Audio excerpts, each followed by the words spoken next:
Hi guys, thanks so much for joining me on today's video series on abuse. This is video number 4 in a series that I'm doing on what is abuse. We're opening up this whole subject for discussion, and it's a loaded discussion, and I really would appreciate you joining me for all segments of the videos in this series. You don't need to watch them in order, but they do kind of flow. In the first couple of videos, I discuss the first 3 of 4 motivators for doing this series, why I'm doing this series, what is it about. And in this video, we're going to get into the 4th motivator, and we're going to get into a little bit more of a discussion about my personal experience, my testimony. And so I hope you stay tuned and continue to explore the topic of abuse as it pertains to you, as it pertains to your loved ones, your neighbors, your friends, and perhaps even your job. So let's get started. The 4th motivator for me in doing this series was simply to share with other victims that we all do have personal autonomy. You may remember if you watched video number 3. If you have not watched video number 3, we ended with, what can victims do? What can victims do when perpetrators have fueled or triggered this response of deep hurts and emotions from within the victim that bubble up to the surface, and then the victim is just left with these intense, uncomfortable, painful, anxiety-ridden emotions that they're just not sure how to handle or what to do with them. And we ended with, do victims have any power at all? And I ended that video number 3 by saying, yes, we absolutely do. But let me please say that as a victim, I did not know that myself. I thought I had no power myself back when I was a victim on that job. That triggering experience taught me and showed me, and that's why I'm so grateful for it in this day and age, because I don't think I'd be where I am today. I know for a fact I wouldn't be where I am today. I wouldn't be sitting in this seat able to share with you and help you and extend a compassionate hand to you to say, listen, you do have some power. It certainly is not easy. And not everybody has the support system that they need in order to get their power. But what I'm about to tell you has nothing to do with resources or support system or anything else. It has to do with you as a person. And deep inside your soul, you have personal autonomy, which means you have the right to govern yourself, to protect yourself, to stand up and say what's not acceptable for you, to stand up and say, this is what I expect in my relationships, this is what I need, this is what I'm willing to compromise on, and so on. But that's the thing that I think victims are missing more often than not, is having been raised in a home or by people that do not teach them that they absolutely 100% have personal autonomy and the right to themselves. And I'm here to tell you, from one victim to another, you do have it. I didn't know I had it up until I went through counseling and did all the research and the work and the self-healing and stuff. And again, I don't want to say I'm healed because I'm still working on it. I've admitted to that. But I do recognize that I do have the power. I do have personal autonomy. And I have the right to say, you know what? This relationship is not healthy for me. You are not a person who's healthy for me. You are not a person who's good for me. You bring me down. You make me feel bad about myself. You make me feel bad about the outlook of the world. So I'm not going to be intimate with you. I'm not going to have a relationship with you. You're a bad person, or you're a bad person for me. So the 4th motivator for this series was simply to share with other victims that news that I learned myself, that you do have personal autonomy. As hard as it is to see, as much as our abusers have convinced us otherwise. Because, oh boy, if you have childhood trauma or an upbringing where your parents, your caregivers, your siblings, your cousins, your friends were the abusers, were the perpetrators, and taught you or tried to get you to believe that you do not have any power and you do not have any personal autonomy, they are wrong. They are absolutely 100% wrong. Our abusers have convinced us otherwise, but we do have it. And we all have a right to stop the abuse and to get well. Please keep in mind that I'm here to support and encourage, not to imply that I'm authorized to give legal or professional advice or guidance, especially in dire or emergency situations. Every case is different, every situation is unique, and every state has its own laws. Please seek a professional's input or guidance if you are in doubt or if you have a loved one who is in a dire situation. I am just one person who is just trying to share my experience to empower and give hope to others who have been victims as I was a victim. Many of you know that I close every video with a tagline of "Take care of you."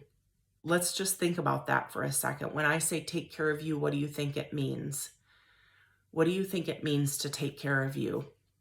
I mean it when I say it, because I do believe that each of us is responsible for taking care of ourselves. I used to think that just included the obvious stuff like getting our annual physical exams, eating well, getting exercise, getting proper sleep, drinking water, and things like that. We all know that stuff. But I now know, and I share with others, that taking care of yourself encompasses so much more than just regular physical exercise and drinking water. And in order to properly take care of ourselves, we also need to take time, and people have talked about this before. Some of us might be aware of this. We need to make time for the not so obvious things like prayer or meditation or therapy or journaling or other hobbies that bring us joy, that bring us peace, and take us away from the negative or the stressors of life, but focus more on joyful things. We might talk about this, we might have awareness of it, but we don't really do it. We don't make time for those things.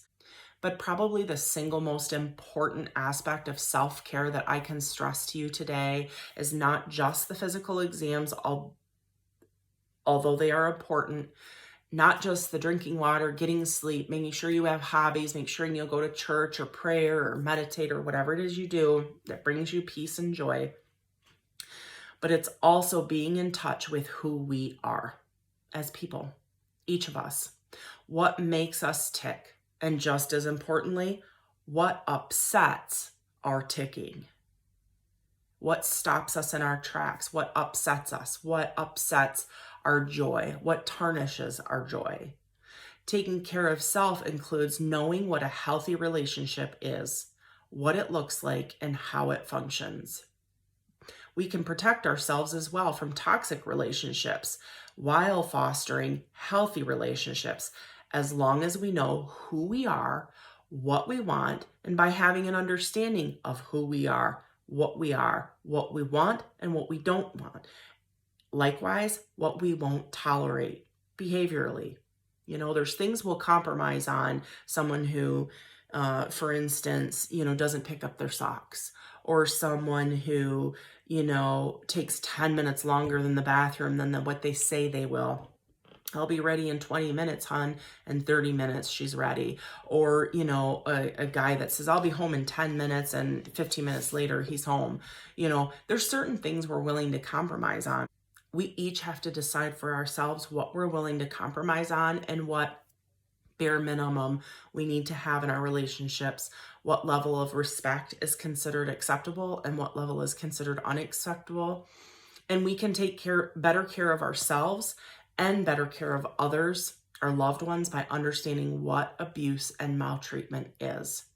So once again, for the purposes of this video series and this discussion, and for the purpose of our own spiritual, mental, and emotional healing and health, we're going to avoid all the muck. We're going to avoid all the murk and all the gray area.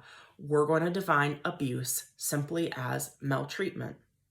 And with that, let's get started. Since we've clarified what abuse is, let's circle back to the red flags we talked about in a prior video. I think it was video number 2 we touched on. What we will tolerate and what we will not tolerate in our relationships. And I'm talking about personal relationships, not just romantic relationships, but any kind of relationship. Intimate relationship we may have with a friend, an intimate relationship we may have with a partner, an intimate relationship we have with a coworker, whatever the dynamic of the relationship is, I'm talking about healthy personal relationships. Now, some of us have very good sense and we can sense the red flags. And some of us, for 1,000 different reasons, have a disconnection from our senses and our instincts, like I did. I knew something wasn't right. I knew something was wrong. I knew there were red flags after red flags after red flags, and I ignored them. And I never knew why I ignored them until I got into therapy and understood why I ignored them.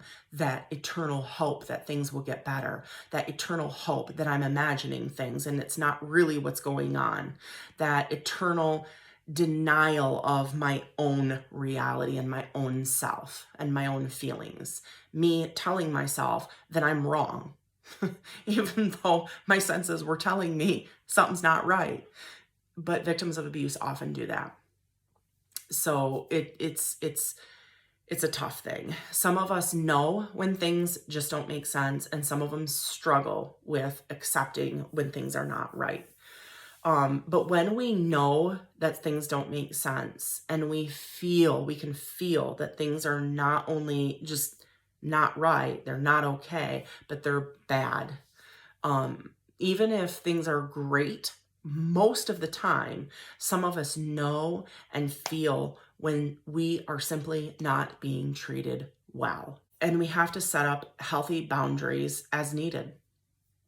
And for those of us who do not know what healthy boundaries are, for those of us who struggle with setting healthy boundaries, with trusting our senses and trusting our instincts, and with acting when we know there are red flags present, and with trusting our red flags and our instincts, it is time to say no. It's time to say stop.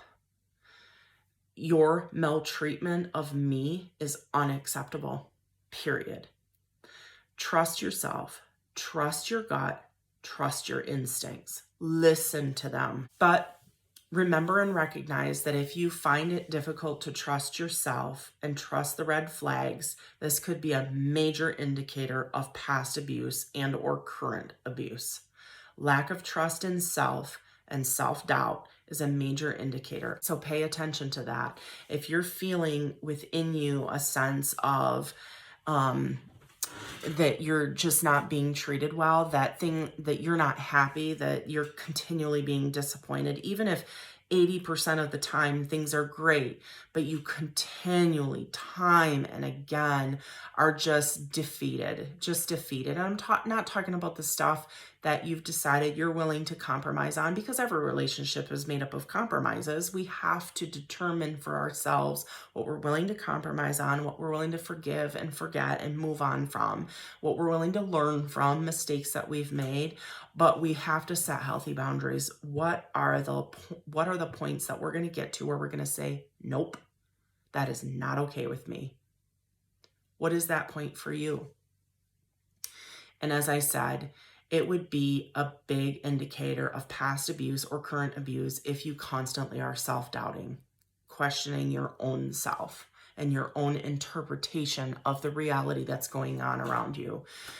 At the very least, if you have it available, seek out wise counsel from a professional or another trusted source, not just anyone, not just an acquaintance or a buddy, but someone who knows you and someone who has your best interest at heart and is able to listen. Not someone who's just going to tell you what they think you want to hear, but is willing to tell you the truth and have your best interest at heart no matter what the cost. They're not afraid of disappointing you. They're not afraid of letting you down, but they're afraid of you for your future and your relationship, and they want what's best for you. And they can listen and hear what you have to say and pick up on and sense that something is not right here and something's not good, and they're able to give you wise counsel. Go to that person, tell them about what you're feeling and what you're experiencing, ask them what they think. Ask for that second opinion about the red flags that you may be feeling or seeing. Though healthy boundaries vary greatly from person to person, we still have to keep them in mind and know for sure for ourselves when enough is enough. When we will not tolerate being treated badly anymore. And with that, I'm going to close video number 4. Thank you so much for joining me again in this discussion about abuse. Stay tuned for video number 5 coming up. Take care.